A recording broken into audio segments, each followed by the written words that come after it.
രാവിലെ തന്നെ ഉമ്മച്ചി വിളിച്ചുണർത്തിയിട്ട് പറയുവാണ് മുകളിലോട്ട് കയറി വിളയിലോട്ടൊന്ന് ചെന്ന് നോക്കി ഒരു കുരങ്ങൻ മരത്തിൽ നിന്ന് വീണ് ചത്ത് കിടക്കുവാണ്.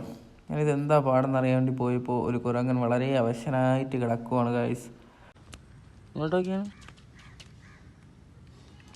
കിടക്കൊന്നും ഉണ്ടായിരുന്നില്ല. ഉമ്മച്ചി പറഞ്ഞത് കുറേ കുരങ്ങന്മാർ വന്ന് മരത്തിൻ്റെ മണ്ടയിൽ നിന്ന് അടികൂടി അത് നേരെ ഒന്ന് തറയിലൊന്ന് അവിടെ ഒരു മരക്കുറ്റി ഉണ്ടായിരുന്നു അതിലിടിച്ച് വീണു എന്നാണ് ഉമ്മ പറഞ്ഞത്.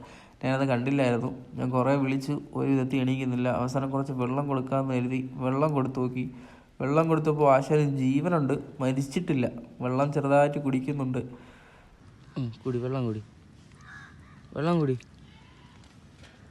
വെള്ളം കുടി വെള്ളം കുടി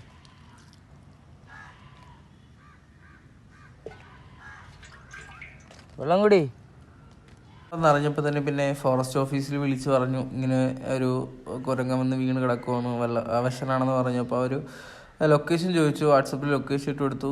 അവരപ്പോൾ തന്നെ ഒരു 2 മണിക്കൂറിനകത്ത് തന്നെ വന്ന് കുരങ്ങനെ എടുത്തുകൊണ്ട് പോയിട്ടുണ്ട്. അതിനുശേഷം എന്തായെന്ന് അറിയില്ല. കൊണ്ടുപോയപ്പോൾ ജീവനുണ്ടായിരുന്നു.